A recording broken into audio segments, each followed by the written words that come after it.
맞습니다. 6개월에 한 번씩 오기 때문에 우리 교회 온 것 같아요. 인천 제2교회 온 것 같은 그러한 마음이 있습니다. 저는 이제 손자가 5명인데 큰 녀석이 중학교 3학년이 됐어요. 그리고 9살 되는 은서라는 손녀가 있는데 집에서 이렇게 밥을 준비해가지고 와라 해서 같이 먹는데 그날따라 은서가 저를 유심히 쳐다보는 거예요. 그들이 한마디를 하더라고요. 할아버지는 몇 살이에요? 이렇게 물어보는 거예요. 그래서 70 이제 많이 넘었어. 그러니까 9살 산 애가 70 넘었다고 하니까 그게 너무 큰 숫자의 모양이에요. 그들이 다시 한번 저를 쳐다보면서 할아버지 70이 넘었는데 왜 살아계세요? 그러는 거예요. 그래서 할 말이 없어서 미안하다 야. 밥 먹었습니다 그냥. 오늘 내가 왜 살아있을까? 그 여러 가지 이유 중에 송원교회 가서 말씀을 전하라고 주님이 살려주신 줄로 믿습니다. 그러한 마음으로 인천에서 왔습니다. 시간을 잘 보면서 여러분 출근 시간 늦지 않게끔 조절하면서 말씀을 전하도록 하겠습니다. 근데 그 은서보다 더 밑에 있는 녀석은 로운이라고 하는데 지금 7살이에요. 근데 걔는 오직 일주일 내내 다니는 곳이 유치원 집 유치원이에요. 근데 주일날 아주 짧은 시간이지만은 대구의 한 교회에 유치부 학생으로 가는데 얼마나 주일날 가는 것을 기뻐하는지 몰라요. 정말 어떻게 보면요. 교회에 미친 애 아닌가 할 정도로 그냥 가서 예배도 드리지만은 친구들하고 얼마나 땀이 범벅이 되도록 돌아다니면서 재미있게 노는지요. 우리 며느리 이야기예요. 얘가 집이나 유치원에 있는 것보다 교회 가서 있는 것을 너무 좋아한다는 거예요. 아유, 목사님 될까 두렵대요. 우리 며느리도 목사 사모거든요. 또 우리 아들도 대구에서 목회하고 있는데 목회가 얼마나 힘들다는 거 아니까 마음속에 저 녀석 목사 될래나. 근데 놀라운 사실은 교회가 집 혹은 유치원과는 전혀 다를 정도로 짧은 시간에 있는데 굉장히 활력이 있고 기쁨이 있고 행복한 표정이고 그리고 때로는 와가지고 목사님의 그 설교 내용을 또 이야기까지 한대요. 얘가 천재인가 그렇게 착각할 때가 있어요. 우리 며느리나 아들 이야기가 그래요. 너무너무 교회 갔다 오면 행복해가지고 자유로운 영혼이 된다는 거예요. 여러분들도 좀 마찬가지라고 생각합니다. 여러분이 이렇게 직장 혹은 집 혹은 학교, 집 일주일 내내 그렇게 지내실 텐데 잠깐 외출할 곳이 있으면 좋을 것 같아요. 그 외출할 곳에 가가지고 여러분들이 조금이라도 기쁨과 평안과 그리고 은혜와 회복을 느낀다고 하면 그 짧은 외출이 여러분의 삶에 굉장히 유익하고 회복을 주지 않을까 생각을 합니다. 근데 성경에 보면 이삭이라는 청년은요, 하루 일과가 끝나게 되면 집 근처 나지막한 언덕에 올라가서 거기서 하루를 묵상하고 주님과 깊은 시간을 가졌다고 합니다. 일상에서 잠깐 외출해서 제3지대가 있었던 것이죠. 한나는 애가 없어가지고 너무 힘들었어요. 그 당시에는 남자를 많이 낳아서 전쟁에 내보내야 되는데 여자도 한 명도 낳지 못하니까 너무 힘든 시간을 보냈는데 그가 힘듦을 이겨낼 수 있고 희망을 계속 가질 수 있고 그 희망이 기도 제목이 되고 그리고 그 기도 제목이 응답된 제3지대가 있었어요. 그것이 성전이었습니다. 시편 기자도요, 너무너무 괴로웠어요. 왜? 하나님을 두려워하고 사랑하지 않는 사람들은 저렇게 잘 되는데 하나님을 경외하는 사람들이 이렇게 힘들게 살아가고 있는가? 도대체 이해할 수가 없다 하면서 일터와 가정을 왔다 갔다 하다가 짧은 시간이지만은 주의 성전에 들어왔을 때 저들의 종말을 알게 되었다고 고백하고 있습니다.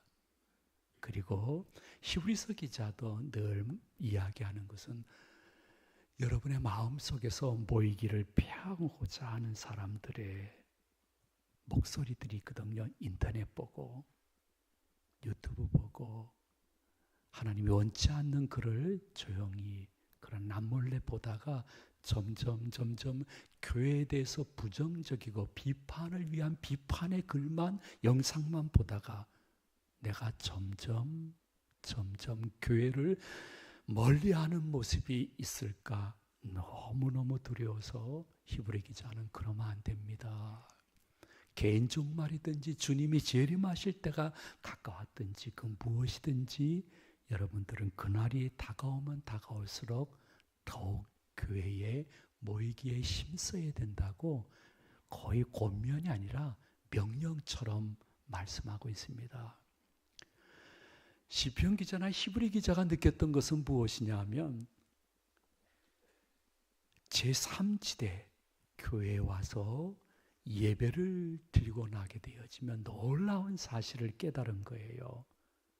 그전에는 늘 자기 또래에 정말 너무너무 모든 일들이 잘 되고 돈도 있고 자기 또래에 비춰서 봤을 때 굉장히 잘 되고 있고 자녀들도 괜찮고 남편도 괜찮은 그 사람들을 보면서 굉장히 부럽고 내가 자학하고 있었는데 주의 성전에 들어와 보니까 예수님 없이 모든 것이 잘 되는 것이 성공이 아니라 실패구나. 그것을 깨닫게 된 거예요. 그리고 주의 전에서 말씀을 받고 예배드리고 성도들하고 교제하다가 나는 실패자라고 생각했는데 이미 예수님이 계시기 때문에 난 그것들이 없더라도 현세와 내세에 이미 성공자의 길을 걸어가고 있는 줄로 믿습니다. 그걸 깨달으면서 인생의 새로운 기쁨과 목표와 환희를 가지고 다시 세상으로 흩어지는 사람들이 누구냐? 하나님의 자녀, 여러분 한 분 한 분이라고 성경은 말씀하고 있는 것입니다. 여러분들이 일터와 집, 학교와 집 외에 짧은 시간이지만 가져야 될 유일한 피난처요, 외출이요, 혹은 때로는 탈출할 수 있는 제3의 공간은 교회인데 송원교회라는 것을 신비에 새길 수 있는 새벽이 되시기를 축원을 드립니다. 그래야 될 것은 아버지 하나님 우리들에게 말씀하실 때에 송원교회는 이렇게 보게 되어지면 예배당이다 생각되지만은 여기는 사람의 집이 아니라 하나님의 집이라고 명하고 있는 것입니다. 바울은 이야기하기를 이곳은 하나님의 집이요 예수 그리스도와 그의 말씀이 기둥과 터인 곳이다 이렇게 말씀하셨습니다. 여러분들은 물론 예수 그리스도를 영접하는 그 순간부터 여러분의 몸이 그리스도의 성전인 것을 인정하고 있을 것입니다. 그래서 여러분이 교회에 떠나서 학교나 사회 어느 곳을 간다 할지라도 여러분의 얼굴이 전도지가 되어지고 여러분의 예수님을 품은 말이 그리스도의 편지가 되어지는 것이죠. 예수님의 말씀 범위 내에서 살아가기로 노력하고 있는 우리들의 삶이 그리스도의 편지가 되어지고 움직이고 있는 내가 움직이는 송원교회가 되는 것은 정말 귀한 모습이요, 성화요. 그러한 분들이 주님이 부르시면 천국에서 영화롭게 될 줄로 믿으시기를 바랍니다. 그런데 여러분이 그럼에도 불구하고 이 교회에 정기적으로 잠깐이지만 시간을 내서 와서 예배와 말씀에 동참해야 될 것은, 이것은 사람의 집이 아니고 하나님의 집이요, 이곳에서 선포되는 말씀은 여러분의 혼과 영과 관절과 골수를 쪼개기도 하고 여러분의 마음의 생각과 뜻을 바꿔서 하고 싶지 않은 것을 하라 하실 때도 있고, 하고 싶은 것을 하지 말라 하시면 알았어요 성령님 하고 좁은 길이지만 그분이 원하는 길을 기쁨으로 갈 수 있는 이정표, 나침판을 주는 것이 교회이기 때문에 유형교회를 무시하면 안 되는 것입니다. 여러분, 기독교 2000년사 가운데 야, 교회 안 가고 예수 잘 믿으면 되는 거야 하면서 교회를 떠나서 홀로 있든지 몇몇 명이 모여서 신앙생활한 모든 흔적을 보게 되어지면 그들은 결국 다 이단 사이비로 전락하거나 변질됐다는 사실을 기독교 2000년사는 우리들에게 가르쳐주고 있는 것입니다. 여러분이 지금까지 어떻게 신앙생활했든지 간에 이러한 특세, 그것도 연초에 하는 특세를 통해서 아, 그렇구나. 내 삶의 아름다운 지역, 장소, 비록 많은 시간이 할애되지 않지만은 그곳에서 내 자신의 삶이 변화되어지되 우리 로운이처럼 그래, 아직 절망할 때가 아니구나. 예배와 말씀을 받은 후에 가만히 나를 보니까 아직도 하나님 희망이 있구나. 그렇구나. 내가 어디에서 무엇을 하든지 나는 홀로 있는 것이 아니라 예수님과 함께 있구나. 나는 홀로 있어도 혼자가 아니구나. 주님 임마누엘로 내 삶에 찾아와서 나와 동행하실 거죠? 하면서 희망을 가지고 기쁨과 행복한 마음을 회복해서 갈 수 있는 유일한 지상의 처소가 있다고 하면 바로 송원교회요. 이곳으로 때로는 외출하고 탈출하는 일에 여러분이 조금도 양보가 없는 한 해가 됨으로 말미암아 주님께서 이렇게 보시고 너 참 교회 생활 잘한다. 네가 몸된 교회의 예배와 모든 일들에 책임을 지고 있으니 네 가정일은 내가 책임져 줄게 하는 은혜를 맛보아할 수 있는 성도님들 되셨으면 좋겠습니다. 성도님들, 그러나 송원교회는 일부 다른 종교의 예배당처럼 특별한 경건한 예식이 중심이 아닙니다. 어떠한 여러분들이 보기만 하더라도 들어오면 경건심이 유발될 수 있는 형상이 있는 곳이 아닙니다. 여기에는 장엄한 음악이 흐르는 곳도 아니고요, 은은한 마음을 더 부드럽게 할 수 있는 스테인글라스가 있는 곳도 아닙니다. 즉 경건을 유발할 수 있는 어떠한 분위기와 형상이 거의 없는 것이 송원교회의 본당입니다.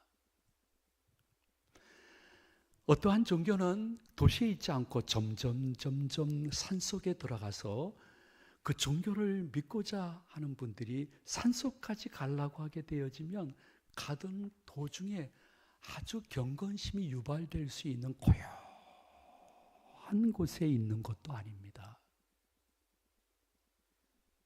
다른 말로 표현하면 다른 종교는 의식이 중심일지 몰라도 여러분들이 믿고 있는 개신교회, 여기는 의식이 아니라 말씀이 중심인 교회인 것입니다.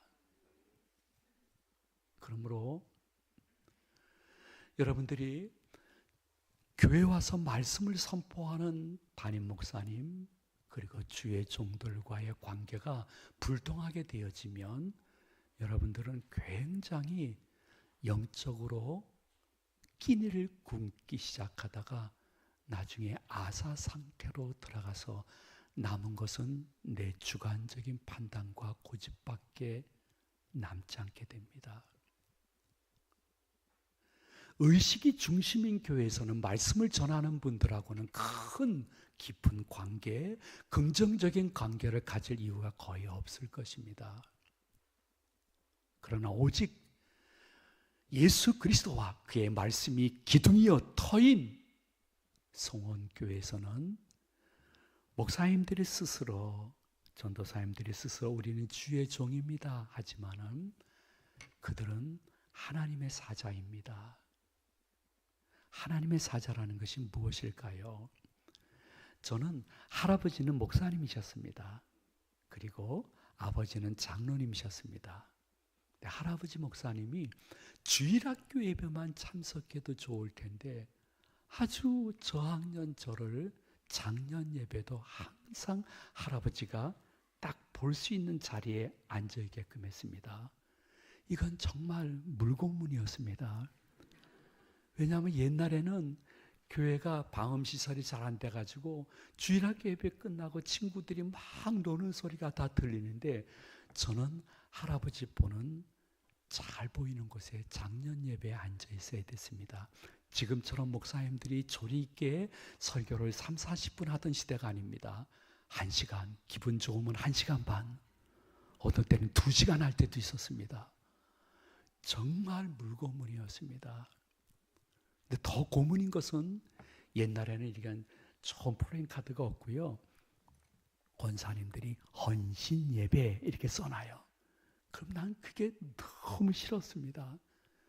저는 헌신보다는 세신을 좋아하는데 왜 자꾸 헌신을 예배할까? 아주 어린 초등학생, 그땐 국민학생이 헌신 예배라는 뜻을 알 수가 없었습니다. 참 어른들은 너무 이상하다. 왜 헌신을 예배할까?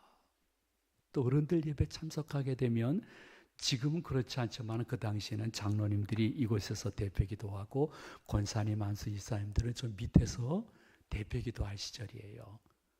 아유, 그분들이 대표기도 하게 되면 여러분 송원교회 담임 목사님처럼 너무 정말 양처럼 잘생긴 우리 담임 목사님이신데도 자꾸만 그분들이 기도할 때 우리 하나님의 사자를 기억하여 주시옵시고 자꾸만 기도하시는 거예요. 왜 저렇게 양처럼 잘생긴 분을 자꾸만 사자, 동물의 왕국이 자꾸만 생각나는 거예요. 왜 사자라고 할까? 중학교 들어가서 알았어요. 아, 하나님의 사자라는 것은 많고 많은 목사님들 가운데 하나님이 뽑아서 송원교회 영역을 잘 감당하고 인도하고 감독하라 해서 보내주신 분이시구나. 하나님이 선정해서 보내주신 분이라는 뜻이구나. 하나님을 대신해서 보내주신 분. 그거 저 안 후에요. 지금 70이 넘은 지금까지 저는 어떠한 목사님, 전도사님과도 할 수 있거든. 형통하려고, 긍정적인 관계를 유지하려고 노력했습니다. 그것은 점점 커보니까 목사님, 전도사님들을 위한 것이 아니었습니다. 선포되는 말씀이 나에게 옥토가 되어서 잘 심겨져 뿌리를 내리고 열매를 맺기 위해서는 저분들하고 하나님이 대신 보내신 분들하고 할 수 있거든 좋은 관계를 유지해야 되겠구나. 저는 하나님 지금 살아계시기 때문에 자신 있게 말씀드릴 수 있습니다. 저는 원로 목사님을 오래 섬겼는데 얼마나 원로 목사님을 잘 섬기지는 않았지만은 좋은 소문이 났는지 총회 12,500여 교회 가운데 원로 목사님을 제일 잘 섬기는 분을 목사 장로 기도회 개회 예배 때 시상하자 해서 선정해서 시상을 했는데 그 사람이 누굴까요? 어떻게 제가 선정이 됐어요? 잘 섬긴 건 아니고 좋은 소문이 잘 났던 모양이에요. 그러니까 저는 원로 목사님 잘 섬겼다고 전국 목사 장로 기도회 때 받은 상패가 너무 좋아서 제 서재실에 있는 모든 상패를 다 치워버리고 그 상패 하나만 은퇴할 때까지 딱 한 개만 서재실에 놓았던 추억을 갖고 있습니다. 저는 장로님의 아들이었는데 저희 아버님이 자주 어렸을 때 그렇게 이야기했습니다. 하나님의 사자, 목사님, 전도사님의 말씀은 이해되지 않더라도 일단 순종해봐. 그러면 나중에 그래서 그렇게 말씀하셨구나. 깨달음이 있는 때가 있을 거야. 제 머릿속에 일평생 간직되고 있는 그러한 어르신의 말씀이었습니다. 저는 여러분에게 이런 말씀을 드리고 싶습니다. 한번 여러분 스스로 생각해 보십시오. 어느 해 어느 날이었습니다. 그 목회자님 혹은 그 담임 목사님과 관계가 좋지 않아졌습니다. 그래서 한 몇 개월 동안 말씀이 귀에 들어오지 않았습니다. 그때 여러분들이 교회 생활이 기다려졌는지요? 주일 예배와 말씀이 사모되었는지요? 예배 끝나고 나갈 때 목사님과 악수하는 것을 좋아하셨는지요? 비껴가면서 멀리 떨어져 가셨는지요? 누구보다 자신이 제일 잘 알 것입니다. 그렇게 몇 개월 굶고 나니까 내가 너무 피폐해져 가지고 가정과 교회에서 하지 말아야 될 말과 행동을 했던 것을 기억할 것입니다. 지금 생각하면 아무것도 아닌 거 가지고 그때는 왜 그렇게 내가 집중하고 확대해서 그랬을까? 귀신이 역사한 건가? 내가 정말 그때는 너무 이상해서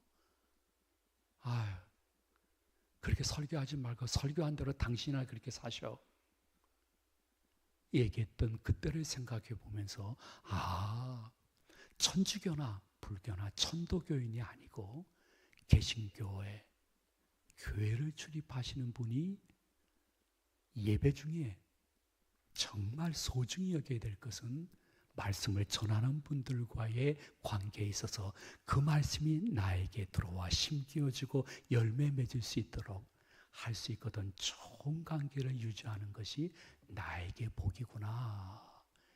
이것을 눈 깜빡이는 순간, 침 삼키는 순간에도 잊지 마셔야 됩니다. 왜냐하면요, 사도행전에 보니까요, 사도행전은 어떠한 의식이 전혀 없습니다. 화려한 예식도 없고요, 멋진 경건심을 유발할 수 있는 형상과 그리고 형체를 강조한 흔적이 전혀 없습니다. 사도행전 1장에서 28장까지 말씀이 선포되려고 하면 놀라운 역사가 있었는데 말씀과 성령이 쌍둥이처럼 역사한 것이에요. 성령이 역사하려고 그러면 그 회중 속에 주의 종이 하나님의 말씀을 선포한 거예요. 반대로 하나님의 종이 말씀을 선포하면 성령이 각양 은혜와 은사를 그 회중 속에 주어서 변화되어 점점 그리스도를 닮아가는 온전함에 이르는 증거가 반복되어지는 것이 사도행전의 역사인 것이에요. 말씀과 성령, 성령과 말씀, 이것은 마치 개신교의 교인들에게는 예배 중 쌍둥이처럼 역사하시는 신령한 은사라는 것을 기억하시면서 여러분, 예배 시간에 자꾸만 딴 생각이 드는 것은 성령님이 주는 생각이라고 저는 생각하지 않습니다. 예배 중에 다리를 꼬고 천장을 물끄러미 바라보다가 나도 모르게 발장을 끼고 앉아있는 모습은 결코 주의 영이 주시는 모습은 아닐 것입니다. 혹시 여러분 예배 시간에 자꾸 핸드폰을 보고 싶고 핸드폰을 계속 보면서 그 습관이 끊어지지 않고 있는 것은 이게 정말 성령이 주시는 습관일까 한 번쯤 생각해 보셔야 됩니다. 예배 중에 내가 생각보다 자꾸 졸고 자고 있는데 신기한 것은 설교가 끝나면 기가 막히게 깨는 내 모습을 보면서 이게 무슨 뜻일까? 한 번쯤 나를 내 밖에서 바라보면 참 좋겠습니다. 저희 교회는 그러한 교인이 있어서 제가 잘 권면해 드렸는데 예배 중에 설교를 하고 있는데 부목사님이 설교하시면 꼭 설교 듣지 않고 성경을 펼쳐서 읽어 내려가시는 거예요. 그것도 밑줄까지 치시면서. 나는 성경 66권 가운데 주의 종이 말씀 선포할 때 그 시간 성경을 읽어라 하는 규절이 있을까 아무리 찾아봐도 없었습니다. 설교 시간에 성경이 읽는 것이 올바른 경건일까? 온전에 이르는데 굉장히 유익할까? 그렇지 않을 것입니다. 설교 시간에 말씀을 듣지 않고 열심히 밑줄 치면서 성경을 읽는 것은 신학적인 용어로 말씀드린다면 그러한 사람은 또라이입니다.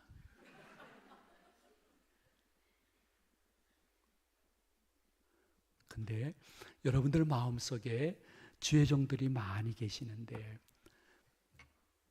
그분들의 설교를 평가하는 것을 조금 더 부끄러워하지 아니하고 점수를 매기는 것이 벌써 몇 년째 계속되었으면 한 번쯤 이것이 온전에 이르는 개신교의 모습인가 한번 생각해 보셔야 됩니다.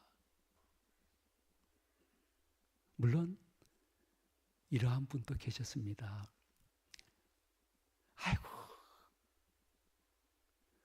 그 목사님 아무리 젊은 부목사님이라 할지라도 설교를 너무 못해요. 제가 자꾸 그 부목사님 설교 때 자고 있는 것은 제 눈에 고춧가루를 뿌리는 것이 아니라 그 목사님 설교에 고춧가루를 뿌려야 될 때가 된 것 같아요. 너무 안타까운 마음이었습니다. 물론 손은 마주쳐야 소리가 나듯이 그 부목사님도 설교 준비가 부족했을 수도 있지만은 자신의 설교를 받을 수 있는 마음도 교회 오면서부터 준비가 되었을까 안 되었을까 한 번쯤은 생각해 본도 좋지 않을까. 다시 말씀드립니다.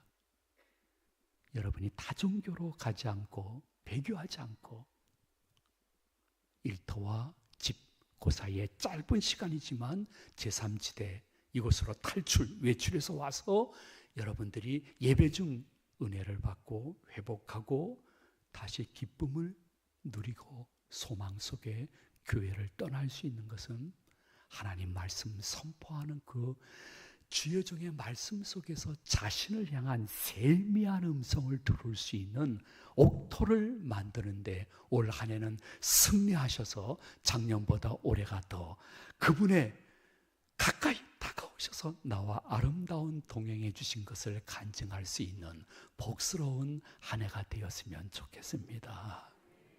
그러기 위해서 저는 여러분들에게 이러한 말씀을 드리고 싶습니다. 교회를 나오고 싶어도 그리고 예배의 은혜를 받고 싶어도 난 교회를 안 나오고 예수 믿는 사람들의 마음을 참 어느 정도는 이해가 돼. 난 그 사람 때문에 너무 지금 상처가 깊어.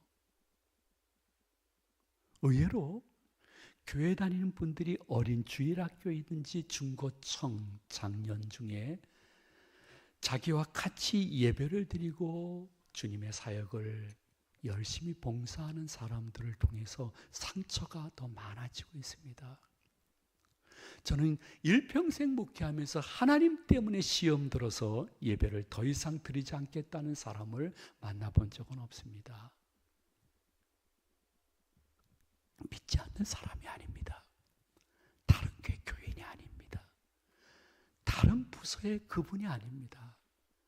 나랑 가까이 몇 년, 몇십 년 같이 일한 사람 때문에 예배와 말씀 듣는데 힘을 잃어버린 분들이 내 주위에 있다는 사실을 한 번쯤은 생각해 보셔야 됩니다.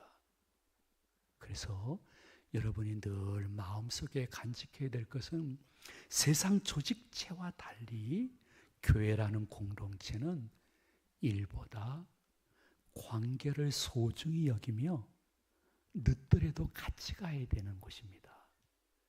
여기는 어떠한 목표가 달성되어야 되는 곳이고 여기에는 내 생각과 주관이 깊이고 관철되어야 될 처소가 아닙니다.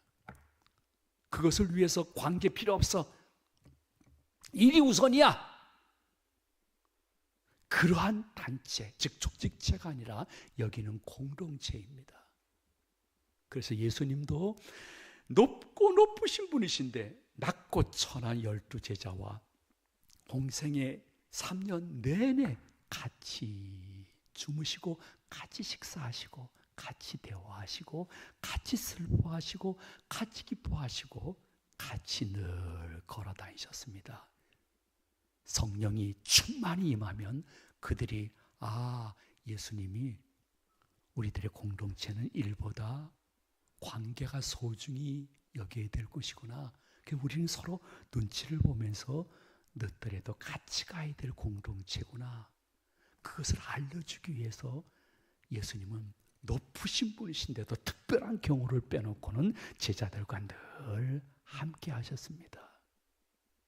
그러므로 여러분들도 어떠한 부서에서 어떠한 직분과 직책을 맡았다 할지라도 여러분들이 옆에 사람들을 바라보면서 관계를 소중히 여기며 절대라는 단어를 할 수 있거든 쓰지 말아야 됩니다. 이건 절대로 안 됩니다. 이건 절대로 해야 됩니다. 이 말씀을 회의나 주님의 일을 하면서 하지 말아야 될 것은 절대라는 단어는 하나님 외에는 다른 것에 쓰게 되어지면 결국에는 자기가 낭패를 볼 것입니다. 절대가 아닙니다. 때로는 여러분 마음속에 이러한 생각이 들 것입니다. 집사님, 권사님, 장로님 생각해 보세요. 이것은 내가 교회를 위해서 하는 얘기입니다. 해야 됩니다. 기억하십시오. 나와 의견이 다른 분도 그 의견도 그분 편에서는 교회를 위해서 하는 말입니다. 그러므로 나와 다른 것은 다른 것이지 잘못된 것은 아닙니다. 그러므로 내 의견만큼 내가 이해할 수 없는 의견이지만은 저분의 의견도 교회를 위해서 말씀하시는 것이지. 그러면 우리가 이 A, B 의견을 어떻게 A-를 만들어 볼까? 대화하고 잘 A-를 만들어서 우리들의 관계는 상처를 받지 않게끔 만들어 갈 수 있는 굉장히 중요한 지혜가 나의 예배와 말씀 받는 것만큼 그의 교회 생활에 상처가 되지 않는다는 것을 기억하셔야 됩니다. 여러분 가운데 이런 말을 하시는 분 있으면 올해는 조금 조심하시면 좋습니다. 그것은 나는 한 번 아니면 아닙니다. 난 죽어도 아닙니다. 저희 교회도 있으니까 성원교회도 있을지 모르겠습니다. 여러분 감사해야 될 것은 제가 영투시의 은사가 없는 것을 감사하시기 바랍니다. 나는 한 번 아닌 것은 아닙니다. 여러분이 다 무기명 투표해가지고 다 찬성하더라도 저는 반대입니다. 안 할 겁니다. 보십시오. 여기가 조직체가 아니거든요. 여기가 국회가 아니거든요. 여기는 교회거든요. 근데 교회를 국회처럼 생각하면서 난 한 번 아니면 아니라고 끝까지 모든 이들이 이제는 우리 같이 갑시다 하더라도 부인하고 끝까지 아니라고 하는 것은 여러분 마음속에 하나 기억해야 될 것이 있습니다. 그것은요, 이 공동체 생활은요, 선을 지키는 것이 선한 것입니다.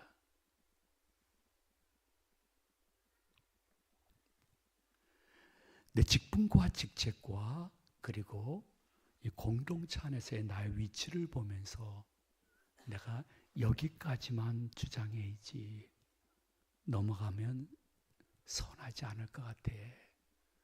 우리 의견을 잘 취합해가지고 만들 수 있잖아. 조금씩 양보해가지고 나도 양보하고 저분도 양보하면 되는 것인데 내가 왜 이렇게 이야기하고 있나. 여러분, 선을 지키는 것이 결국 선이라는 것을 정말 잊지 않았으면 좋겠습니다. 제가 목회하면서 몇 번 경험한 것인데요, 나는 절대로 거짓말을 안 하는 사람입니다. 그분이 제일 거짓말 많이 합니다. 강한 부정이 강한 긍정일 때가 굉장히 많습니다. 나는 절대로 거짓말 안 합니다. 이것은 해야 됩니다. 자, 기도 가운데 성령님이 나한테 이거를 하라고 말씀하셨습니다. 나중에 자기 주관을 관찰하기 위해서 성령님까지 막 동원시키는 이러한 모습은 일보다 관계를 소중히 여기며 늦더라도 같이 가는 우리들의 공동체를 아프게 해서 결국 그나마 그가 교회로 외출해서 예배드리고 작은 봉사라도 하고 싶은 그 모습을 완전히 빼앗아버리고 말고, 놀라운 사실은 교회를 전혀 일평생 안 다니신 분들은요, 교회를 다니다가 중간에 시험 들어서 나간 분보다 그렇게 교회와 교인들과 목사님에 대해서 독하게 얘기하잖아요. 놀라운 사실은요, 제가 고등학교 동창 이렇게 가게 되면요, 교회 한 번도 안 나온 동창들이 굉장히 목사인 저에 대해서 동창이지만 예의를 차려요. 근데 교회를 좀 다니고 직분 있는 사람들은 그렇지 않아요. 절대라고 말하지는 않지만은 그럴 때가 많아요. 그놈들은 그래요. 야, 너 동창이지만은 우리가 식당에서 좀 소주하고 맥주가 이렇게 다 있지만은 이 식탁을 위해서 목사님들이 야 축복기도 한다고 하더라. 야 권영아 축복기도 해줘라. 그래요. 그 제가 식당에서 음식하고 소주하고 맥주 앞에 놓고 축복기도 했어요. 걔네들은 교회를 한 번도 안 나왔는데 목사님에 대해서 경외심을 갖고 축복기도를 받고 싶은 거예요. 그래서 너무 그 마음이 귀해가지고요, 축복기도 한 후에 다 소주하고 맥주를 제가 한 잔씩 다 따라줬어요. 그냥 다 따라주니까 이렇게 받더라고요. 근데 교회 다니고 직분을 갖고 있는 친구들은 킥킥킥킥 웃고 있더라고요. 제가 하나 느꼈어요. 아, 그렇구나. 여러분, 성원교회 다니다가 여러분의 언행심사 때문에 상처받고 교회를 떠난 분들은 교회를 안 다니는 분보다 더 악해집니다.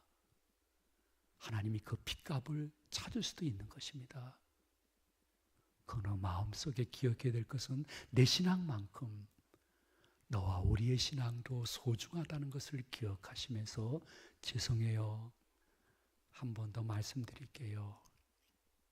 선을 지키는 것이 선한 것입니다. 나와 다른 것은 다른 것이지 잘못된 것이라고 이야기하지 말고 서로 같이 아름다운 동행하시다가 여러분 모두 천국에서 영원한 동행하는 은혜가 있으시기를 소망을 드립니다. 마지막으로 한 말씀 올리도록 하겠습니다. 여러분이 점점 집과 혹은 학교와 직장과 정신없이 쳇바퀴 돌다가 잠깐 짧은 시간이지만 교회에 와가지고 예배와 말씀을 통해서 회복되어지면 여러분에게 오시는 일상생활에 놀라운 은혜가 임하는데, 그것은 일상생활에 어디에서 무엇을 하든지 예수님과 함께 동행하는 모습을 내가 나를 보면서 가끔 놀랄 때가 있는 것입니다. 오래된 드라마지 또 영화로도 됐는가요? 여러분 기억나죠? 사랑하는 여인이 서로 같이 깊게 연애할 때에 남자가 이런 말을 했습니다. 내 안에 너 있다.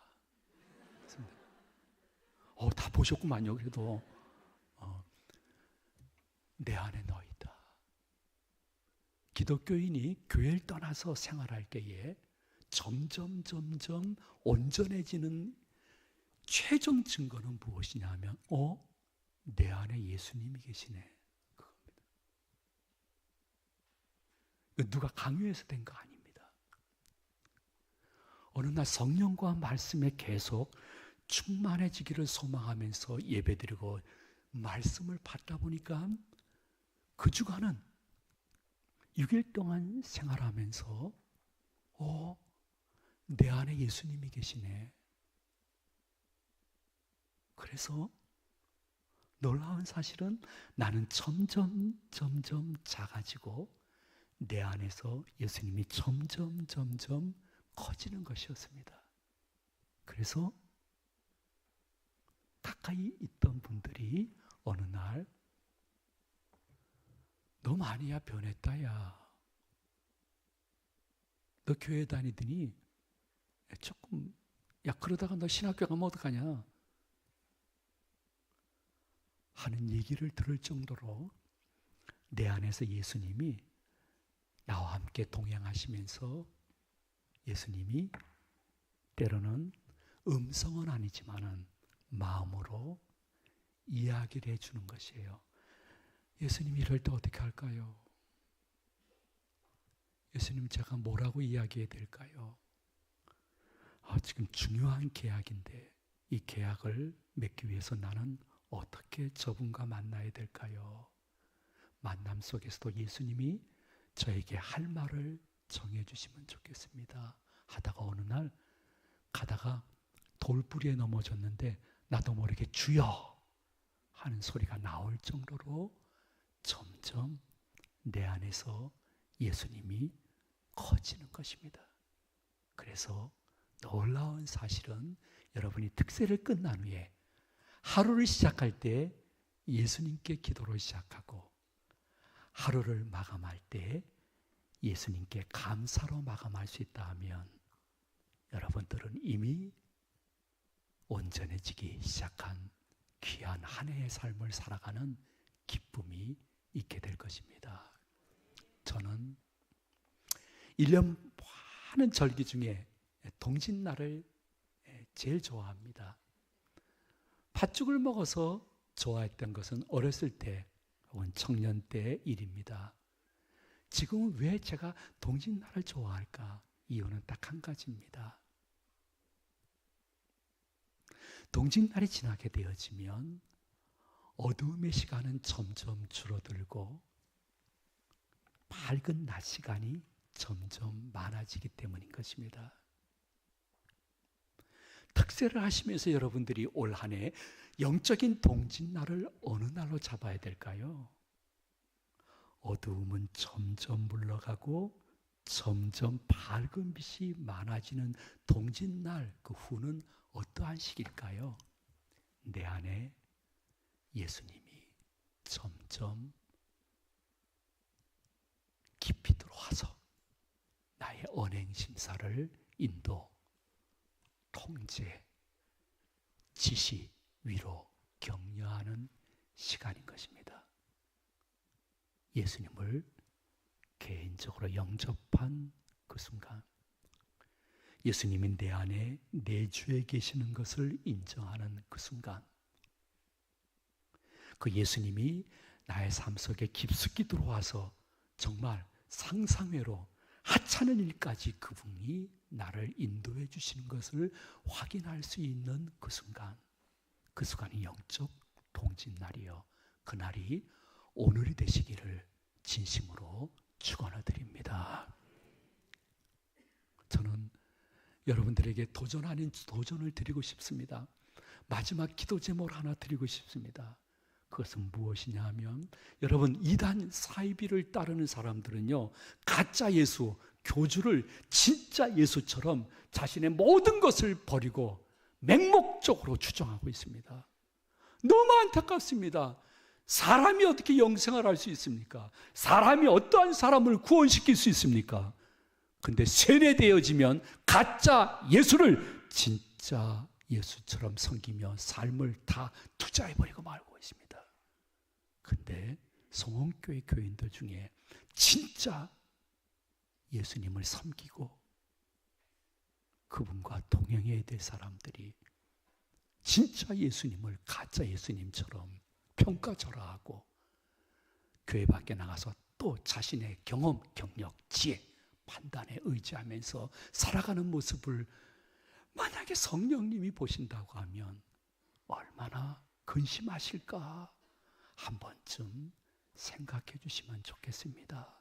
여러분만큼은 진짜 예수님을 진짜 예수님처럼 섬기고 믿고 따르고 순종하다가 그분이 주시는 기도 응답의 역사를 다른 사람들에게 전도의 자료로 사용할 수 있는 복의 근원이요 선한 영향력이 있는 하나님의 백성들 되시기를 이 말씀을 준비해 주신 예수님의 이름으로 축원을 드립니다.